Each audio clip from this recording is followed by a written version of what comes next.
people were very confused. Yeah. They didn't know exactly what it was that we were doing, and they couldn't tell if we were hurting the business or doing something good for the business. And I know that we're doing something good for this business. Like, we know in our hearts that we have love in mind. We come from a place of love. So for that to not be clear, for me personally, that was really hard, because That was really hard. it was really hard for all of yeah. us. Stand by. 3, 2, 1. The following program comes from executive producer Lilian Garcia. Every athlete is on this quest.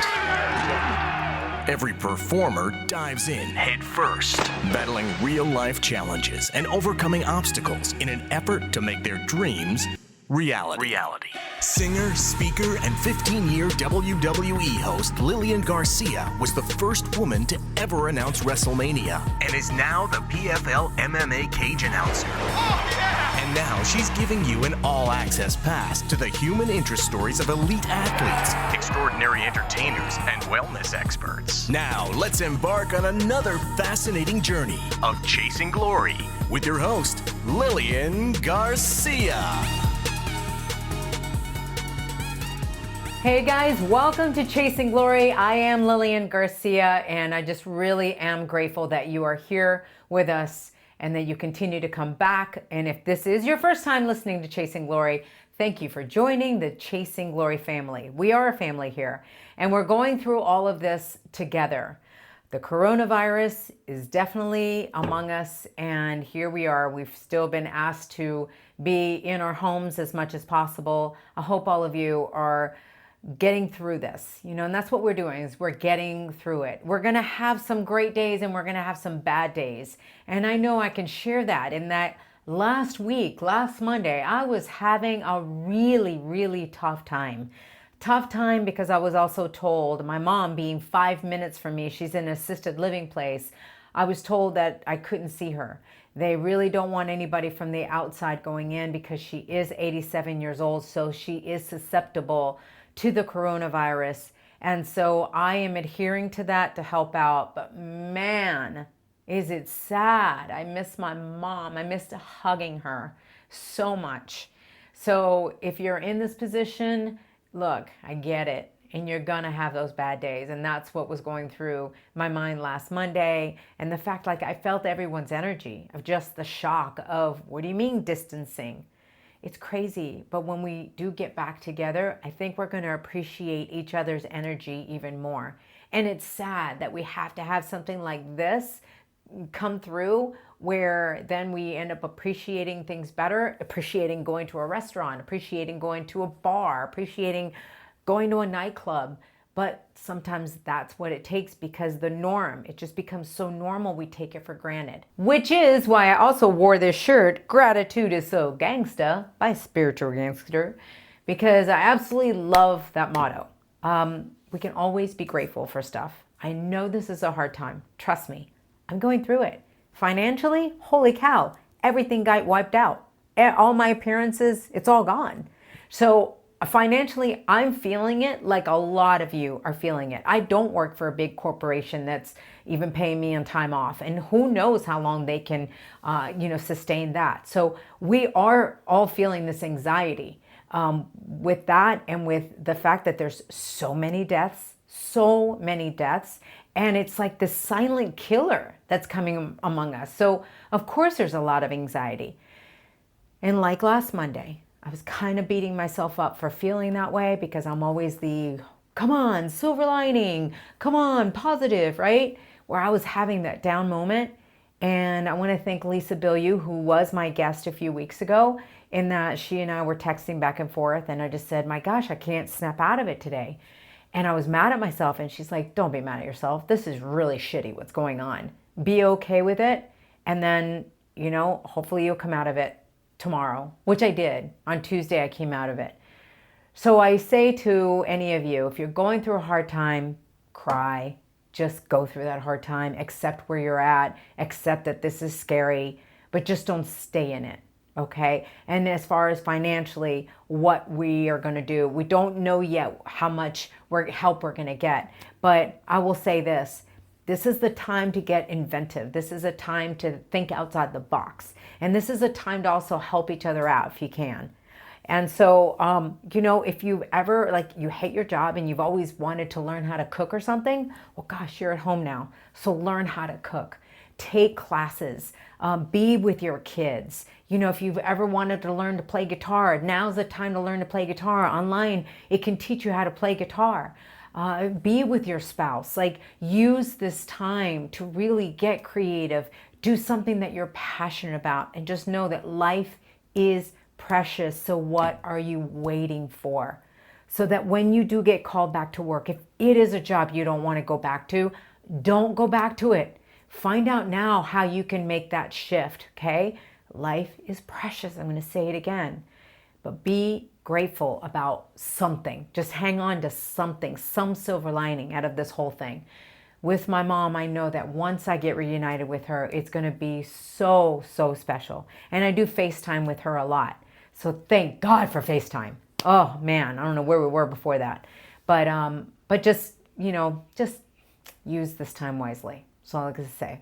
So a few weeks ago, before all of this, I had Christy Hemme, Lita, which is of course Amy Dumas, and Gail Kim here in the studio, and we were talking about the whole kayfabe project that they had. Now, when I saw the project, the video of it, I almost didn't touch it. I was like, oh, what is this?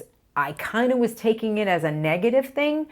Then when they explained it to me, that's when I was like, oh, I get it. Okay, I totally want you on Chasing Glory. Let's do this. Let's tell the audience, because maybe they took it the wrong way like me. And that's what I love, is being able to have people on here to be like, no, this is what I'm talking about. And so we have a conversation and clear things up. So I love the fact that they're doing this project, and I'm excited to see where it goes. And if you want to help them out, we talk about it further in the interview, but if you want to help them out now, you can just go to Kickstarter.com and just in the search button, just put in kayfabe. All right, so kayfabe. We talk about that, and because it was so in-depth, and we also go in deeper about their own Chasing Glory stories, we went ahead and decided to make this part 1 of 2. Now, in the second part, I remember we talked about WrestleMania and how we were all going to be having appearances at WrestleMania. As you know, that's not happening now. WrestleMania is going to be at the Performance Center. It's going to be different, absolutely different. And some people are wondering, why did Vince McMahon not just postpone this? And I feel like I know. We don't know how long this virus situation is going to take place. I mean, right now, we're hoping it's just like 2 weeks, but we don't know further on. So I can understand that they're like, look, show must go on. We either do this now and we do whatever we can, or it's not happening at all. So I like the fact that they're going to do something. Look, they're providing brand new entertainment to entertain us. And I'm sad about it, because I was going to be part of that whole Mania weekend. But now I just have to look forward to next year, and hopefully maybe SummerSlam or something where I could be with all of you, and maybe Chasing Glory live events is what we're talking about eventually as well. I mean, it would just, oh my God, it'll be just so good to connect with all of you. It's wild how social distancing makes you actually all of a sudden want to be together, right? I know we kind of have to have these moments to make us appreciate it, but it's okay. There's a silver lining there.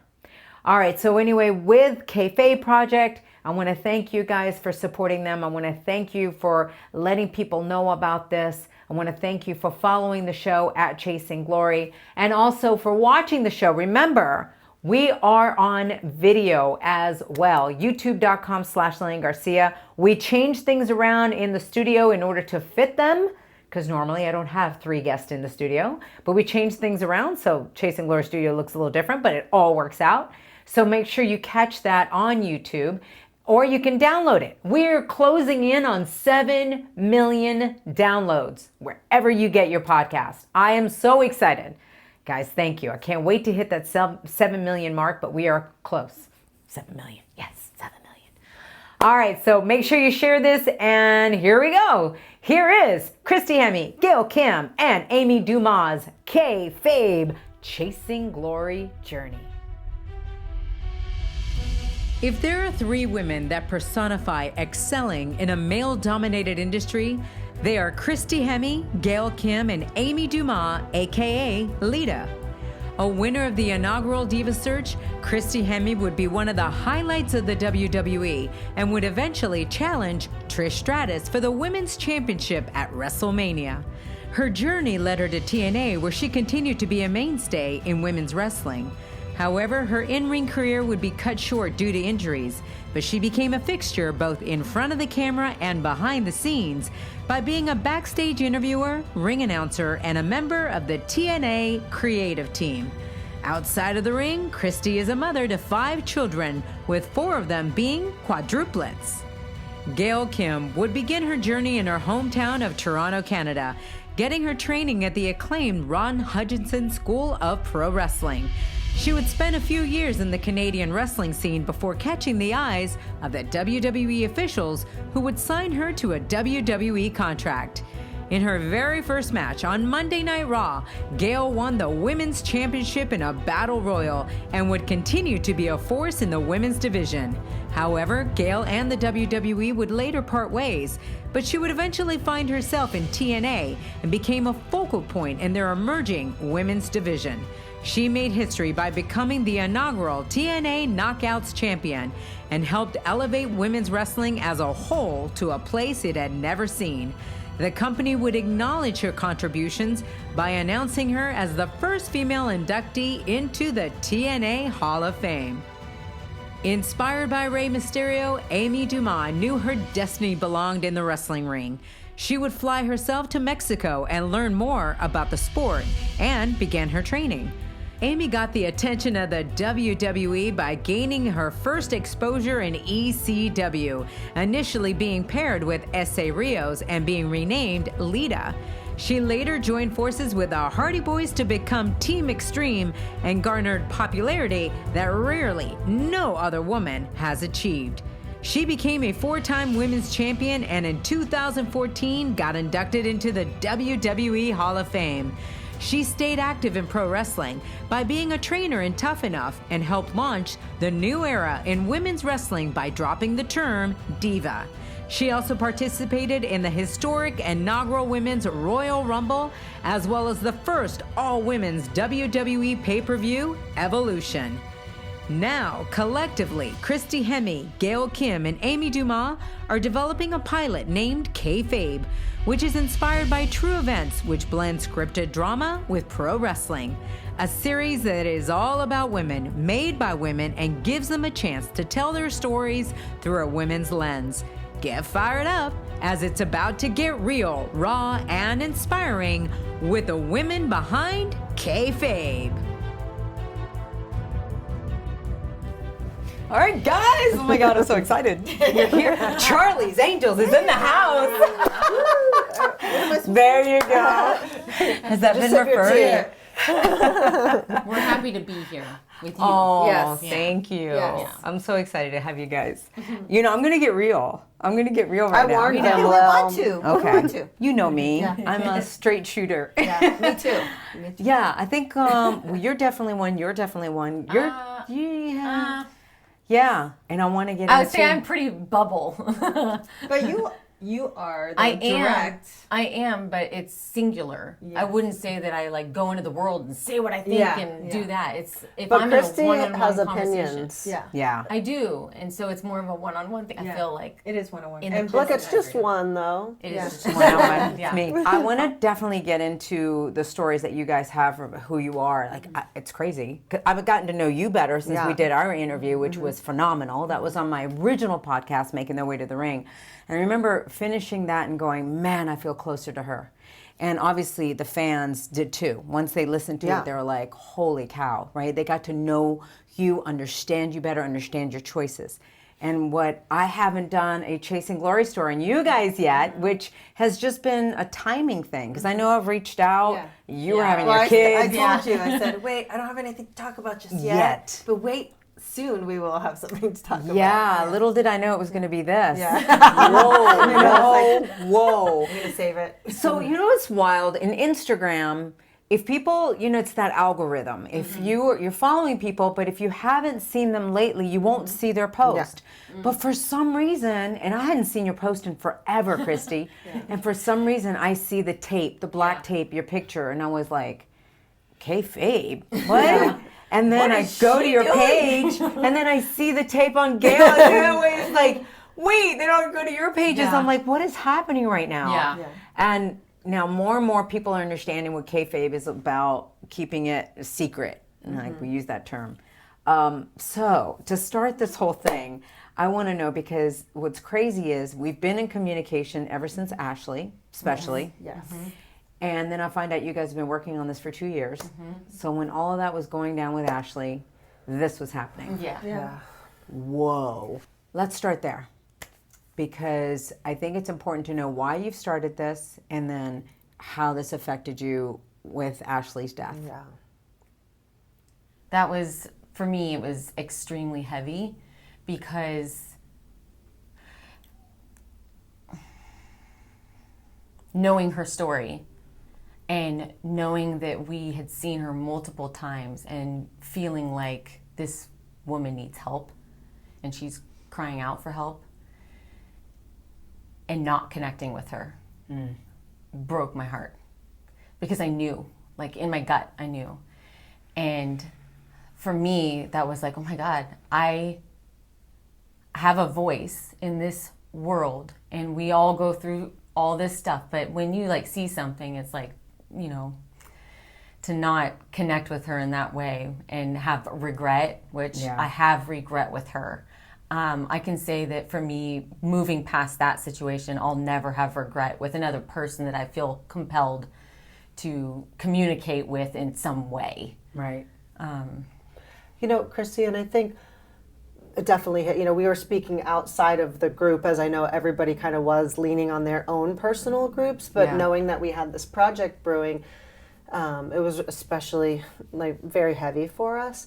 But I think I know that you have regret, and we've talked about that, but it's like part of it is like you want to believe that they're not, even though you have like a gut feeling like, you know what, I think this person might need some help, you're like, but they're probably fine. And it's not to ignore their call, it's because you want to believe that they're not hurting or struggling as much as they probably were at that time. Yeah. Which is my nature. I had contact with her probably a couple of weeks before that, and she was getting back, she wanted to get back into wrestling. She's like, hey Gail, is there any way, like with Impact Wrestling? And I said, yeah, like definitely when you get back in the ring, like send me your stuff. And she seemed so positive and upbeat and everything, and I know one of my checks got accidentally mailed to her, and so I just had recent contact with her, so it was just shocking. Yeah. And then like after she passed and after all this stuff happened, she was supposed to mail me that check, and I just thought, okay, nothing happened, whatever happened. Yeah. I didn't really care about it, to be honest. And then I got it after with a note written from her. Oh my gosh. Like, I think you posted that or something. No, right? With We the talked group. about It was oh, just in in our the group. in our That's group. what it was. That's like, I received this, and I mean, it that was just like crazy. Literally Chills, coming home right? and being like, oh my God, so like she's going through all of this, and yet she wanted to make sure that you And got wrote your out check. to some of her fans that also received messages after that. It's just like. And it's coming up on 1 year anniversary, which is crazy. May is 1 year anniversary that all that happened. How much have you guys grown in this 1 year, especially working on this project, which we'll get to the bottom of like what this whole project's about. Yeah. Even my whole hesitation that I actually at first had when I saw it, and I went, I don't know if I want to touch this. But why is it important to talk about? I think Why is it important about? So tell me how much have you grown in this last year since her? I feel like a different person. Really? I feel like a completely different person. Going through having the kids and then starting this with them, and then going through what it took to launch this into the world and start having this conversation in public. Yeah. For me, I would not describe myself as a bold person. So it was really hard for me personally to like take a leap. And then also all it took for us to just pull it together with even just the logistics of life is like we had all fires, all cylinders burning on this, so we've learned so much through this process. It's like, and just keeps on. Like even how much we've learned and grown over the 2 years working on it, even just the 1 year almost since Ashley, but then also just since the launch of the Kickstarter, how much we've learned since then and everything. You know, it's just how long has it been? Tell me, what have you learned so far since the Kickstarter? Let's talk about that. Since Kickstarter? Yeah. You just said you've learned since the Kickstarter. Just go there. I was going to specify. So the really interesting thing with this, and you had mentioned we spoke with you like just right after, but we had kept the secret for so long, and it was to kind of protect the integrity of the vision, and we knew we could ultimately just trust each other and hash out everything and talk about our things when we were feeling strong, weak, bold, scared, like all those things. We knew we could trust each other, and then we didn't want to spread that out and get other people's interpretation. What I've learned since the main thing I think that I've learned, and it's is very ironic, because what we've talked about working the three of us together is that we're stronger together, and that our different journeys and our different opinions make our vision and our goal more well-rounded, easier to obtain. And we shut everybody else out for the sake of our goal. But what I learned is I wish we would have reached out and bounced this off of other people, and even if that meant it leaked or the secret wasn't as impactful or that it would have been worth it to get more opinions of the girls. I didn't think it was going to be a big deal to have kept it a secret. I just thought it's going to be No, a I don't even surprise. mean from a big deal standpoint. I just mean that how much our different journeys all contributed to our vision of it, and how just other people's perspectives would have also contributed to that. And it was unexpected. The reaction for us was unexpected. We knew it was going to be like this. It would look controversial, and it would, have like evoking a feeling. But I was not expecting the reaction at all. What was the reaction you got? Because I know you told me, but I want... People were very confused. They didn't know exactly what it was that we were doing, and they couldn't tell if we were hurting the business or doing something good for the business. And I know that we're doing something good for this business. Like, we know in our hearts that we have love in mind. We come from a place of love. So for that to not be clear, for me personally, that was really hard, because that was really hard. It was really hard for all of us. I remember the day you reached out to me. I mean, and I got on. We call that day 2. That was called day 2. That was called day 2. Day 2. Wow. Officially will be called day 2 for the rest of the life. If we're ever having a hard time with anything, we say, hey, it wasn't a day 2. It was like, woo. So it's like day 1. Wow. Yes. It's out there. Day 2. Wow. Literally, it was like, ready to launch? Ready to launch? So happy. And then it was like, emotions like crazy the next day. So well, because so I think going back to sharing with because we're in the we had some of our most valuable critiques from our men who are not in the business, because they're looking at it from an outside perspective. Right. But had we included other people's opinions in there, I just think that because for us, we're too in the weeds. The vision and knowing that we're coming from a place of love, knowing that we're coming from a good place of wanting to share our stories from on a level of humankind. We already know that. So to us, it was so clear, and we're like, okay, we're ready to launch our clear vision that's so clear to us. And not only were people not clear, they also thought it potentially was coming from a damning place. We're like, oh my gosh. First of all, it's not clear, so that bums me out. Just like we need to be clear, but also the fact that we did put it's from a place of love and caring, and for it not to be perceived as that was that just hurt my heart. Yeah. The other part was hurt from a lesson of we need to be more clear on what we're doing. But the thinking that we are not coming from a good place hurt my heart because. Well, we like the idea of curiosity and questions. So people being like, oh, well, and they have questions like, okay, that's good. That's cool. But people thinking that we want to maliciously hurt something, it's like, oh my God. We love the business. We love women's wrestling. So, and to the people that were close to me that I spoke one-on-one to, I'm like. Every one-on-one conversation was like, oh, cool, I'm on board. But I'm like, we can't collectively call every wrestling fan and every person and give them an individual story to make this happen. Which is exactly why I wanted to do this after I spoke to you guys, right? Because at first I had my own reservations. So I want to tell people because I looked at it and I went, oh, whoa, okay. Is this like 3 bitter women that want to attack a business that they're in? Is this an attack on the WWE? Right. You know, that's the way I saw it at first. And I've told you guys, like, I'm going to be totally honest. Like, I have to be, right? So that's the way I saw it. And because I'm still with the WWE, I still do things with them. They've been good to me in many ways. So I was like, oh, I don't want to touch this with a 10-foot pole if that's what this is. Yeah. So then when I was so happy, because I was going to reach out to you, but you beat me to it. And so when you reached out to me on day 2. Because I knew you'd be honest. I knew you'd be like, here's what I'm seeing, you know? And people, you know, were hesitant to tell us exactly what they were thinking. And I think because I'm very vocal and I have been about issues that I've experienced, I was like, oh, am I like, because I'm attached to this project too. Yeah.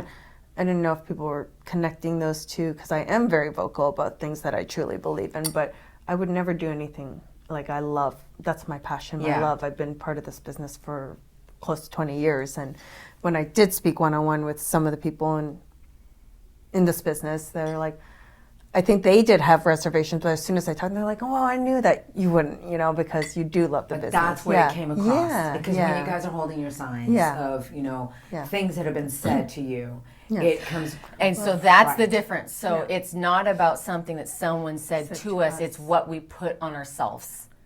So I own that I put myself in that box. When I say that I haven't always been a bold person or whatever, it's because I do it to myself. I put myself in that place.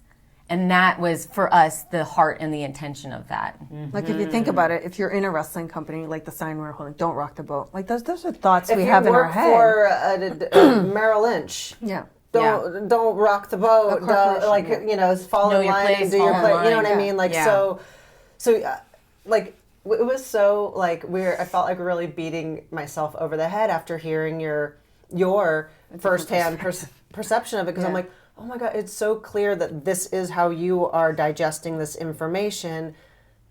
And that's like what goes back to, I wish you just would have shared, because if we go, no, we want to show it that it, like, these are labels we put on ourselves that have kept us in a box.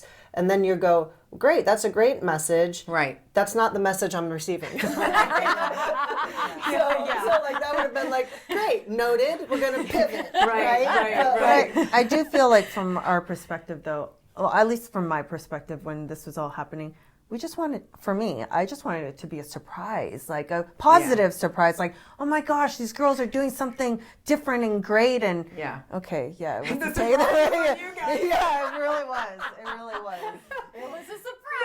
Who knew that such a short time after day 2 we could be laughing about it? We were not laughing on day 2. I remember it was crushing me to be so honest with you guys, but I also knew that if I wasn't, it wasn't going to get you to what we're right now having, which is what I think is a beautiful thing and a beautiful lesson, is to say, look, if there are any kind of conflicts or any kind of misperceptions, talk about it.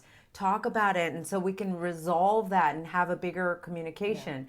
Now, something that you guys have done, though, with this project, and I do want to make this clear, though, too, because I did bring up that when I saw the movie trailer and I saw the Me Too movement, I thought, oh, God, are these your, what you've experienced, and now you're creating this into the movie, and so it's everything you've been through that, again, it was like, oh, this is, you know, and I don't know why I was uncomfortable. I think that's something to talk about. It's like, oh, let's protect. Yeah. So we also didn't know that people would interpret us sitting on the couch and talking. Then going into the trailer that was our story. We're like, wait, what? We were so confused by that. We're like, that's not our story. This is a scripted drama, people. You know, like we cast this person. She's a total character. And in regards to the Me Too, it's like we have multiple topics on this wall. It's like all these multiple female topics. Like, it's not a Me Too story. It's a world, you know, topic of what women go through, not just in the business but in life. Yeah. But that's not devoid of all of these topics that have been happening for the past few years. Yeah. And why I think it's a great time to be able to have this is because, God, like think about, I see him looking at an evolution poster on your wall right now, and the women are getting so much airtime, and they are being like the face of the company and all of this. So it's like great, like now we're able to have this conversation about trauma and like we're getting to celebrate all the good things. I don't want it to be such taboo to be able to talk about our low points and the fact that we're not superheroes 24/7, that there are days that we feel really low and sad and upset and we're going through struggles, and to see that side of things too, and to not have it be so taboo to talk about, to be like, it's okay, we can talk about our struggles, and to show them in a cinematic light. We are hoping it like removes you just enough to not say, okay, who's that person supposed to be? What's that? It's like, that's not what we're trying to figure out. We just want to put these topics out there and go, here, now you guys can have this discussion and maybe see them in a way that we're not pointing at anybody, telling them you're wrong, you're doing this. It's just like, look, here's some things that people go through on a day-to-day. Just look at it from somebody else's perspective. A woman's perspective. From the lens because of it's a always woman. been told through a man. You know, it's been a male-dominated industry. Yeah. And even though we're getting more opportunities, okay, we're getting a little bit more time, but it should be kind of, I would love to see who's the greatest talent. Actually, in Impact, they kind of use everyone. So I like to see that.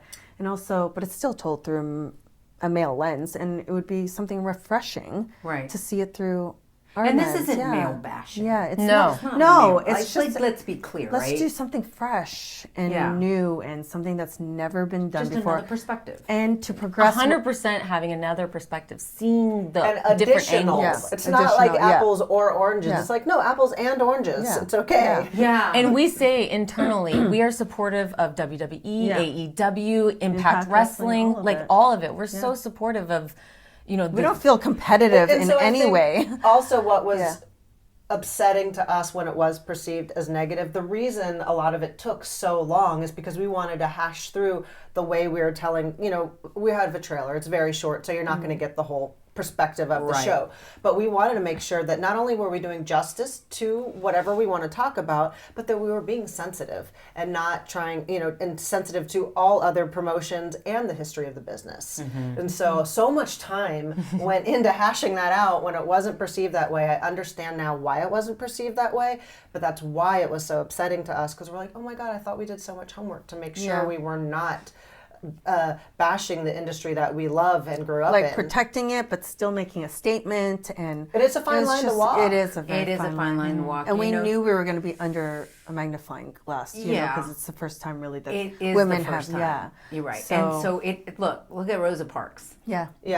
My daughter talks about Rosa Parks all the Yeah, time. that's so amazing. My daughter is in love with Rosa Parks and Serena Williams. Oh, wow. And it's so cute. So she'll like have these little dolls. She'll be like, this is Rosa Parks, this is Serena Williams. They'll like be little paper things that she cut out of a piece of paper. And I'm like, Gosh. I just love that you know this. Where are you learning all this in school? And I'm like, it's amazing. But you think about it, what she probably went through. Yeah. And when you do something new, holy cow, right? Yeah. But hey, it's part of your Chasing Glory story, right? Yeah. There's ups and downs, there's all these roller coasters. Well, and that's what we've been able to, since day 2, come back to. Yeah. The vision's the same. It's never changed. Our message hasn't changed. How we deliver it may have changed slightly, but it's only so that people can interpret it the way we would like them to interpret it. And we knew there'd be challenges because, take Rosa Parks, for example. She wasn't wrong, but she was met with adversity. Right. So I know that our message is not wrong, and there are stories that need to be heard, but how we present them to be sensitive to everybody involved is important, because that's how you digest information. It's like, even I'm asked about veganism and my health choices, right? Like, I'm never going to beat somebody over the head and tell them they're a murderer if they eat hamburgers or whatever, and because that's never going to change anyone. And so presenting it in a like, look, here you go. Like, just take that in, do with it what you will. And that's how I've always wanted this to be, because pointing at somebody and backing them into a corner does not change people's opinion. Not at all. Plus, we have to have the respect that people can have different opinions. Absolutely. You know, just because it works for you might not work for me. Sure. You know, so that's the thing, is trying to force people. That's the great thing about entertainment too. It's like you're creating something. You've got your own interpretation, and then you're creating something, and people either love it or they don't love it, or they've got an opinion about it. But if they're talking about it, there's something there to learn or think about, you know. And I think for us, we want to create conversations. Have you found that a lot of people are talking about it though? Well, we did hear about a lot of people talking about it, and then sometimes it would come back to us, and it was interesting that nobody wanted to come to us necessarily directly. And so we did have the one-on-one. We made that decision. We're like, we got to reach out to people one-on-one. You know, you ended up missing though, because when you had to go to Gail had to go to Impact to produce, and we had 2 days of autograph sessions where we're around people, and people came right up to us, and everybody was stoked to engage and talk Every to fan us. wrestlers came up. Wrestlers and fans. Okay. Yeah. And that was like, what? Like, I had a girl come up to the table and she was crying, and she was like, I don't know why I feel this way, but watching that, I just started crying, and I felt so much for this. I don't know exactly what it is that you guys are doing, but I really support it. It's like, you're Triggering something. Yeah, and every conversation that I've had has felt that way for me. It's felt very empowering and connected and means something. Well, I want to thank you guys, because you did something for me that you guys don't even realize since. And that is, there were a couple of interviews that I did. One was with you, and then there was one with Paige. And there was a way that I was feeling about something, and I was too scared to speak out. And right now I want to speak out about the way I felt about it. Let me start with Paige. When I had Paige, you know, and things resurfaced with her about the sex tape and all this kind of stuff. The one thing that I said that I was upset about is not only were people giving her such a hard time for the sex tape and the choice of that, they put it all on her, right?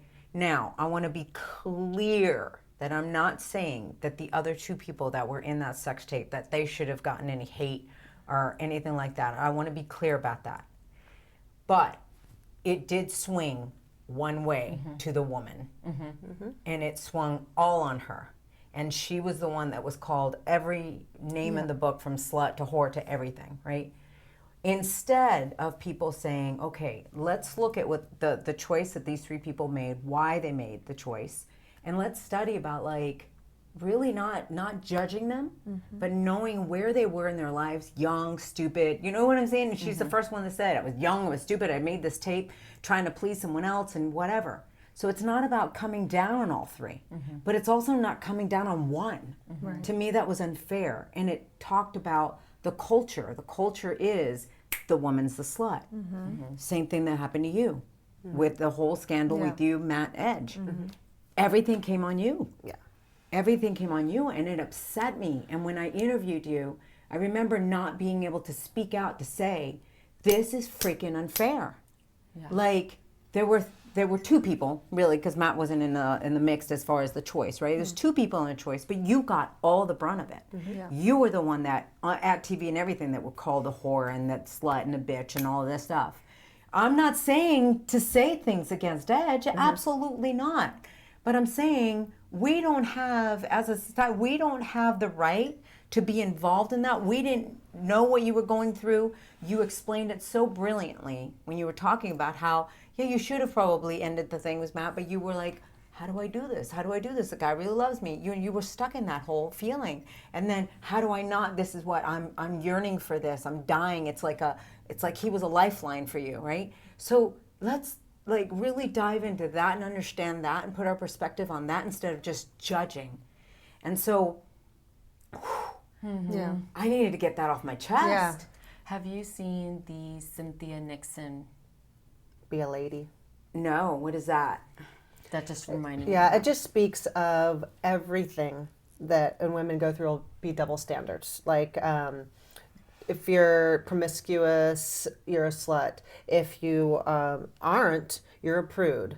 If you eat too much, you're a pig. If you don't eat enough, you're bulimic. If you dress too sexy, you're sending the wrong message. If you're dressed too conservative, you're too uptight. You know, it's just like every single aspect is, you know. If you're a strong woman, you're a bitch. Damned if you do. That's what I talked exactly. about on our Yeah. Busted Open radio. Like, I'm the only female producer at Impact, and they're very supportive of the men. But I was told one day, no, Gail, you need to be more aggressive. I'm like, I'm very direct, but I can't yell because then I'm a bitch.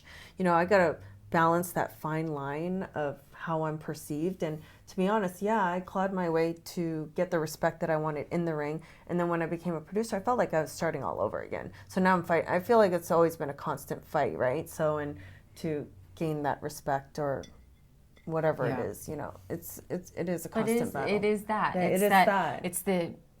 It's like we're learning how to step out and be like, yeah, that can fall away. The prude, the this, the that. I'm just doing this. Yeah. Y'all can come along with me, or you can hold on to those labels. But I don't believe in the label. Yeah. I really don't believe in the label. I really believe in, you know, the intention and the truth of the heart. And so when you're speaking to that, I'm like, yeah, I hear what you're saying. I just think what you guys are trying to do is kind of like it's changed the society, the way of thinking of the women in our society. And it's not necessarily that men have been doing this on purpose. No. It's just generations passing on. That's it. You're disrupting that. So when you're disrupting that, you're going to get met with a little bit of criticism. You know, all of this, what are you doing? And the men might be like, oh, great, the women's lens. And they might be a little sick of this women's evolution. Yeah. Who knows? But it's the same thing with African Americans. You know, they got to a point where they're like, we're sick of this. Like, we are going to let you hear our side, Latinos, everything, right? It's like anything that's been suppressed gets to a point where it's like, oh, I'm tired of being suppressed. So you're going to hear about it. And, you know, well, to speak to that, women who have achieved success in the patriarchy, or people of color who have achieved success within the confines of our society, I feel like can almost be, they can be like betray the movement a bit, because they're just like, women will be like, I don't know what they're so upset about. I'm doing fine over here, you know, and it can be because that groove has been greased so deep to kind of navigate these waters that society has established. And when you're trying to shake that up, of course it's met with resistance. And it was interesting to me to see people not be on board and not go, this is helping all of us, guys. I don't know why you're disrupting that, but it's like, especially in wrestling, you're in your bubble, right? And you're in survival mode, and you're like, I got to fend for me, and I can't really be concerned with you or you, because I got to be. And so when they're like, I don't know what they're doing over there, but I got to stay in my bubble because it's working right now. Yeah. I don't care if you have the possibility of it working better over there. I'm surviving right here, and I'm doing just fine. When we went in. All right, guys, I know I hate interrupting the show, and it is so good, but I definitely felt like it was important because, as you can see, Gail Kim, Christy Hemme, and Amy Dumas, aka Lita, they need our help. So as you know, they're raising this money on Kickstarter, and all you have to do to help out, you can even do it with $1, is go to Kickstarter.com, and just in the search, put in Kayfabe, Kayfabe. All right, you go there and you can help them out. And they've got some really, really cool items that you can get, including t-shirts, scripts, all sorts of things. So you get something for the money. But if you just want to donate $1, they'll take that too. So remember to definitely help them out by going to @ThisIsKayfabe on Instagram. Join them there. You can always go to the link in bio from there. That is all their social platforms, @ThisIsKayfabe. Let's help this project come alive. You never know what it might bring us. All right, now back to more. Now, more Chasing Glory with Lilian Garcia. When we went into this project, I even said out loud, I'm like, we're gonna get backlash. You have to expect it. You're never gonna please everyone. I'm like, but we're just gonna go forward and do our thing and just hope that people support that. And but I'm still human. So when you did get the backlash, it's still human. It's like the people that I expected to support us, I guess. So it was totally opposite, and the truth is that we've had a lot of support from men. From men. And less from women. Less not from the women. Yeah. So that was really hard for us to take because that's when it hurt me. But that's when I told you guys too. And I had said, because at first I was doing the same thing. Yeah. Oh, don't touch, because I don't want to You're ruin like, my I'm doing relationship. just fine over here. I don't want to ruin my right? relationship. If this is an attack on WWE, like I have a great relationship with them, getting ready to go to WrestleMania, like all this kind of stuff, right? So I was just like, And then I thought about it as I talked to you guys, found out that this is not a hate, this is not all of that. Because I don't support that, no matter what. I don't think that's the right place to come from. But when I found out what you guys were really up to, I was like, oh, great. So let's talk about it. Let's get it clear so people can even understand it more, right? But it's still not easy. And even now, I feel my stomach. I know you guys feel like it's crazy because it is scared to take a stance and then people taking it the wrong way or skewing the words or whatever. But at the same time, man, if things are going to change. So for me, it's been really easy to get my head in my computer and write and create and have the conversations with the production team and talk in this circle. That's been so easy for me. I'm like, and I get all excited and I know, what it is we're doing and I get really excited. Talking about it in the world and talking with you about it, yes, I get like really uncomfortable in my belly. I'm like, oh my gosh, this is like, I don't put myself out there like this, but everything in that bubble that we've been doing, everything that has been in my computer and that madness that I felt in that, it feels so right. And I cannot, as a human being, imagine not following my heart in this. It would be like against everything that I am to just sit at home and be a mom and be with my kids, which would be so much easier for me to do. I would love to just do that. But this feels so important to me that I have to push forward. And thank God I've got them too, because I would love to just go home. There are moments, and it was interesting. We didn't know what this dynamic would be like, to be honest. And it's been amazing. And the moments that we feel like that someone feels discouraged, like, I just want to go home. It's always like, one at a time. One at a time. Or maybe even two down. Day two. Just as long as not all three are down. We've never had a three down. Never had a three. Who was the up on day 2? I'm going to guess. Oh, you. I don't know why I was going to guess you. You were like, nope, okay. This is the way it was meant to be. We're moving forward. We're going to get this done no matter what. And like, of course, like I said, I'm human. I was strong, very strong that day, and I was just like, okay, we got to just keep it strong to get us through.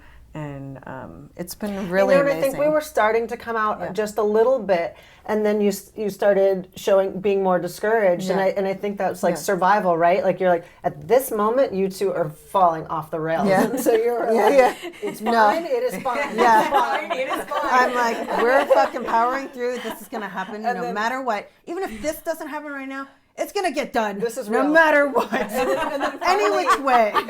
And then finally, when we're like, okay, it is gonna happen. Yeah. Like literally, we're on the plane. Then she started going. I'm kind of bummed. Yeah. And then we're like, no, it is happening. Yeah, we had bandwidth to support I was her. bummed. I was honestly, my low point was the women. So they gave me clarity on, because I get to that passive aggressive and a little bit like, oh my gosh, I've been such a supporter of women. Why are they not supporting? Like that's where my mind went, but not thinking. Fear. Yes, it's fear it of was backlash. Fear. It was. That's what it is. I it's know. Fear of backlash. And they opened my eyes like to that other perspective. And I'm like, okay, I'm trying to see it. I'm just so hurt right now. I felt stabbed in my heart. Like, why? Well, and to know that everyone doesn't operate like us. Yeah. So you doing what you feel like is right or needs to be done isn't how somebody else is going to perceive that same thing. And I used an analogy for Christy. When I was injured with my neck injury, I was feeling very depressed and hopeless and just helpless. Like, and what I found joy in was going to the animal shelter, and I gave myself hours like I had a job, because otherwise I could sleep all day and just not have anything to do, and but I just found like joy in cleaning the cages and fostering animals, because I was like, okay, this animal has like a more comfortable environment to go to sleep, and that was my therapy. That's awesome. But what I realized, and it was a private thing to me. I didn't need people seeing or knowing that I went there. I wasn't doing it for someone to pat me on the back and tell me how great I was for helping the animals. It made me feel good, right? But then what I saw is I do have a voice, and I've been, lucky enough to have that with a public career, and it's my responsibility to speak out publicly about animal welfare and animal rights things, because that's going to have a larger reach, and that's going to help a lot more than just that one dog whose kennel I clean and give them a nice blanket, right? Because that just ends right there. Right. So that's like the difference between helping a friend through an issue she might be going through, dealing with things, versus us going public and trying to create a show, to create a conversation, to progress things. And it's harder. It's a lot easier. You feel good, right? I'm like, oh, I gave my friend support when she needed it. I feel good about things. And that was easy because it's private.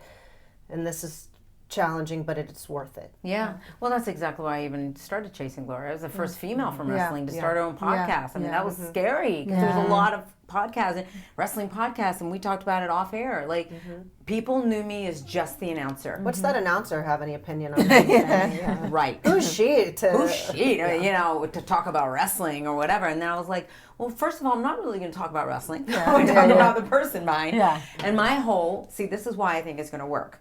Because my whole attitude towards it was out of love, out of such a respect for you, what you guys do, that I was like, if people, and I got to know you backstage, right? But then I was like, but I really don't know them.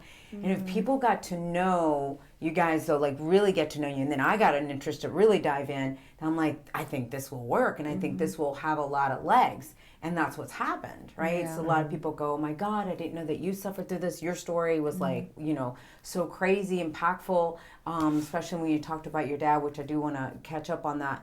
But that people were like, wait, if she suffered through that and got through it and became a superstar, then I can too. Yes. So there was different subjects. So I want to start with you real quick, because I want to dive in a little deeper, because you speak up, and then you're scared to speak up, and then you're scared for the backlash. And have you figured out like where that's come from in your life? This is Chasing Glory with Lilian Garcia. Next week on Chasing Glory. I said as soon as I became a producer, it was like the fight started all over. I felt like I went down to the bottom again and trying to prove myself, even though I know I have the respect of my coworkers. Your life's not going to be normal. It never has. And so you might not marry someone. You might not have like these things. As long as you feel good about where you are, it's okay. Yeah. The percentage of failure in my pregnancy was 80%, or of having a lifelong major problem for the kids. Thank you so much for watching. Make sure you guys subscribe to this channel so that you don't miss a single video or a live stream. And definitely share this with a friend. All right, follow the show at Chasing Glory on Instagram, at Lilian Garcia on Instagram and Twitter, and Lilian Garcia official fan page on Facebook. For everything Chasing Glory, just go to chasingglory.com. Until next week, go out there and live with much peace, love, and passion. And remember, always be yourself and trust that it's enough. Mwah. See you guys. Bye. Thanks for joining us here on Chasing Glory from executive producer Lilian Garcia.